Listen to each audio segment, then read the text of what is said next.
नमस्कार दोस्तों, welcome to SG edu centre daily current affair. SG edu centre daily current affair में आप सबका स्वागत है। फ्रेंड्स, आज है 22 मई और 22 मई के जितने भी इंपॉर्टेंट करंट अफेयर बन सकते हैं उसको हम लोग एमसीक्यू के रूप में देखने का प्रयास करेंगे।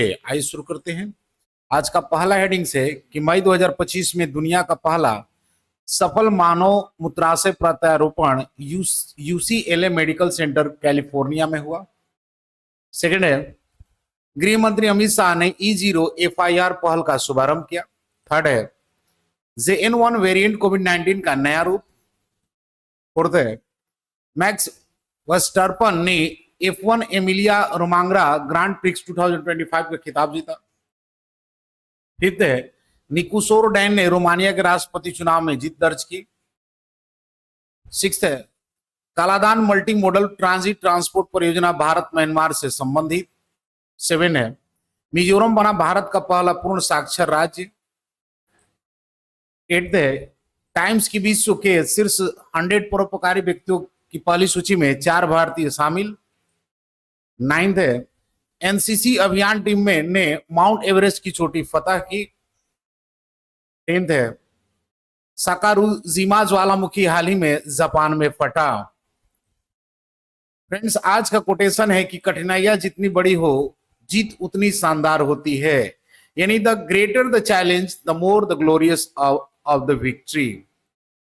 फ्रेंड्स, 21 में के जितने भी इंपॉर्टेंट करंट अफेयर थे उसको शॉर्टली में रिवाइज कर लेते हैं कि पहला, खेलो इंडिया बीच गेम्स का आयोजन कहां किया गया था? तो दीव में। केंद्रीय मंत्री अश्विनी वैष्णव ने भारत के पहले 3 नैनोमीटर चिप डिजाइन केंद्र का उद्घाटन कहां किया? तो नोएडा और बेंगलोर में। हाल ही में पूर्वोत्तर भारत के किस राज्य में इंटीग्रेटेड एक्वा पार्क की स्थापना की गई? तो त्रिपुरा में। ऑपरेशन ओलोविया हर साल किसके द्वारा चलाया जाता है? तो इंडियन कोस्ट गार्ड के द्वारा। न्यू कैलेडोनिया जो हाल ही में चर्चा में था वह किस देश का हिस्सा है और स्वतंत्रता की मांग कर रहा है? तो फ्रांस की। सागर में सम्मान पहल किस मंत्रालय द्वारा शुरू की गई? तो ministry of port, shipping and waterways द्वारा। एशिया प्रशांत क्षेत्र की सबसे बड़ी समुद्री और एरोशिप प्रदर्शनी में एक लीमा 2025 कहां प्रारंभ होगी? तो मलेशिया में। हाल ही में बिहार के गया शहर का नाम क्या बदला गया? तो गया जी। हाल ही में भारत के समुद्री खाद्य सी फूड निर्यात में कितने प्रतिशत की वृद्धि हुई है? तो 17.81% की। हाल ही में गोल्डन ड्रैगन 2025 संयुक्त सैन्य अभ्यास किसके द्वारा शुरू किया गया? चाइना कंबोडिया के द्वारा। फ्रेंड्स, आज का पहला क्वेश्चन है कि मई 2025 में विश्व का पहला सफल मानव मूत्राशय प्रतिरोपण किस चिकित्सा केंद्र में किया गया? यानी in which medical centre has the world first successful human bladder transplant been done in May 2025? Option है Toronto General Hospital Canada. Option B King's College Hospital UK. Option C UCLA Medical Center California. और option D Apollo Hospital Chennai India. तो इसका सही answer friends UCLA Medical Center California USA के द्वारा विश्व का पहला सफल मानव मूत्राशय प्रतिरोपण चिकित्सा केंद्र में किया गया है। देख लेते हैं इसके कुछ एडिशनल इंफॉर्मेशन को कि दुनिया का पहला सफल मानव मूत्राशय प्रतिरोपण मई 2025 में अमेरिका के कैलिफोर्निया स्थित यूसीएलए में किया गया। इस ऐतिहासिक सर्जरी का नेतृत्व doctor Nima Misri, UCLA Health, doctor Inderbir Gill, Keck Medicine of USC ने किया है। यह जटिल ऑपरेशन 4 मई 2025 को किया गया और इसमें लगभग 8 घंटे लगे। मरीज ऑस्कर लरेंजर 7 वर्षों से डायलिसिस पर थे और कैंसर के कारण उनके दोनों गुर्दे और अधिकांश मूत्राशय निकाल दिए गए थे। नेक्स्ट क्वेश्चन है कि E0 FIR पहल का उद्घाटन किसने किया? यानी who inaugurated the E0 FIR initiative? Option A Amit Shah, option B PM Modi, option C JP Nadda और ऑप्शन डी गिरिराज सिंह। तो इसका सही आंसर फ्रेंड कि अमित शाह के द्वारा E0 FIR पहल का उद्घाटन किया गया है। फ्रेंड्स, E0 FIR है तो देख लेते हैं इसके कुछ एडिशनल इंफॉर्मेशन को कि E0 FIR का अर्थ होता है electronic zero first information report, यानी इलेक्ट्रॉनिक जीरो प्राथमिकी। यह एक ऐसा प्राथमिकी है जो किसी भी पुलिस स्टेशन में बिना क्षेत्राधिकार की चिंता किए दर्ज कराई जा सकती है और यह ऑनलाइन भी दर्ज की जा सकती है। जीरो FIR क्या होता है? तो जीरो FIR ऐसी FIR होती है जिसे किसी भी पुलिस स्टेशन में दर्ज किया जा सकता है, चाहे अपराध उस क्षेत्र में हुआ हो या नहीं। इसे 0 नंबर से दर्ज किया जाता है और बाद में इसे सही क्षेत्राधिकार वाले थाने में ट्रांसफर कर दिया जाता है। E0 FIR के फायदे क्या है? तो समय का बचत है, यानी पीड़िता को सही थाना ढूंढने की जरूरत नहीं है। डिजिटल सुविधा उपलब्ध है, यानी ऑनलाइन FIR दर्ज करना संभव है। पीड़ितों का अनुकूल है, क्योंकि विशेषकर महिलाएं, बच्चे और गंभीर अपराधों में इसका उपयोग किया जा सकता है। कानून रूप से मान्य भी है, यानी सुप्रीम कोर्ट और गृह मंत्री ने इसे मान्यता भी प्रदान कर दी है। किन मामलों में जरूरी है? तो बलात्कार के मामले में, हत्या के मामले में, अपहरण, दुर्घटना, महिला या बच्चों के खिलाफ। प्रक्रिया इसकी कैसे है? तो आप बता सकते हैं कि शिकायतकर्ता किसी भी थाने या ऑनलाइन पोर्टल पर E0 FIR दर्ज करता है। थाना इसे 0 नंबर से रजिस्टर करता है। FIR को संबंधित थाने में स्थानांतरित किया जाता है, वहां से नए FIR नंबर दिया जाता है। कुछ इसकी सीमाएं हैं, यानी हर राज्य थाना अभी पूरी तरह से E-FIR सक्षम नहीं है। कई लोग को इस सुविधा की जानकारी भी नहीं होती है। देख लेते हैं इसके कुछ एडिशनल इंफॉर्मेशन को कि E0 FIR पहल की शुरुआत केंद्रीय गृह मंत्री अमित शाह ने की है। यह पहल गृह मंत्रालय MHA के भारतीय साइबर अपराध समन्वय केंद्र यानी I14C के तहत शुरू की गई है। शुरुआत में इसे दिल्ली में पायलट प्रोजेक्ट के रूप में लागू किया गया है, जिसके बाद पूरे देश में इसको विस्तार कर दिया जाएगा। इस प्रणाली के तहत national cyber crimes reporting portal यानी NCRP का या हेल्पलाइन 1930 पर दर्ज 10 लाख रुपए से अधिक के साइबर वित्तीय अपराध स्वतः ही FIR में बदल जाएंगे। इसका मुख्य उद्देश्य है कि साइबर अपराधों की जांच तेजी से हो और अपराधियों की शीघ्र गिरफ्तारी सुनिश्चित किया जाए। नेक्स्ट क्वेश्चन है कि JN1 वेरिएंट किस बीमारी का नया रूप है? यानी JN1 variant is the new form of which disease? Option है swine flu, option B chikungunya, option C कोविड-19 और ऑप्शन डी डेंगू। तो इसका सही आंसर फ्रेंड्स कि कोविड-19 का ये रूप है, यानी JN1 वेरिएंट जो है कोविड-19 का एक नया रूप है।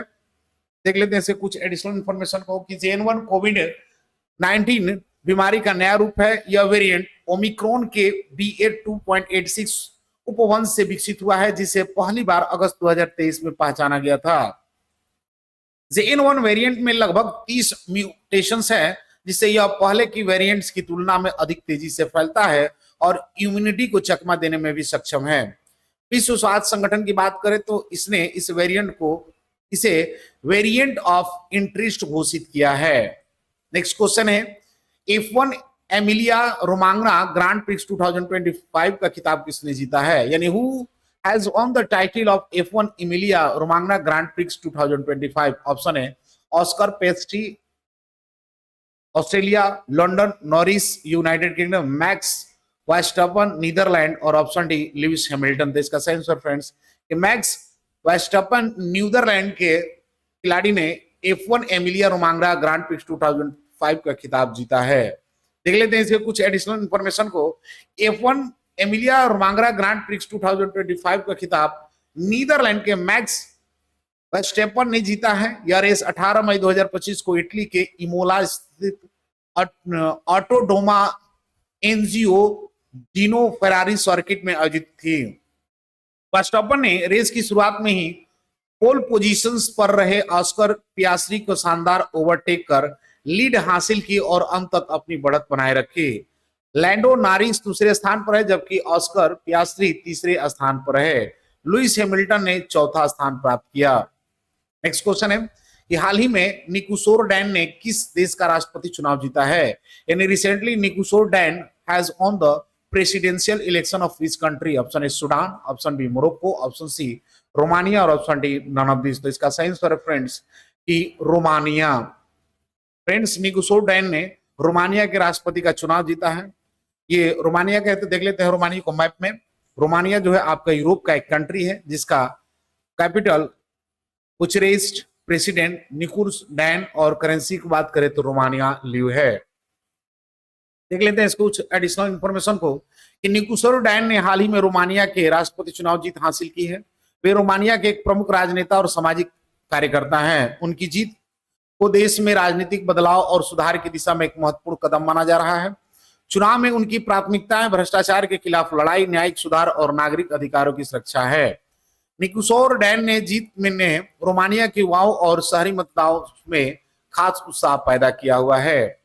नेक्स्ट क्वेश्चन है कि हाल ही में चर्चा में रहा Kaladan multi modal transit transport project किससे संबंधित है? यानी the Kaladan multi modal transit transport project which was in the news recently is related to what? Option A India and Myanmar, option B India Bangladesh, option C India Sri Lanka और option D India Nepal. तो इसका सही answer है friends कि India Myanmar का ये Kaladan multi modal transit transport project संबंधित है। देख लेते हैं इससे कुछ एडिशनल इंफॉर्मेशन को कि कालाधान मल्टी मॉडल ट्रांजिट परियोजना भारत और म्यांमार से संबंधित है। यह परियोजना भारत के कोलकाता बंदरगाह को म्यांमार के सिटवे बंदरगाह से समुद्र, नदी और सड़क मार्ग से जोड़ती है।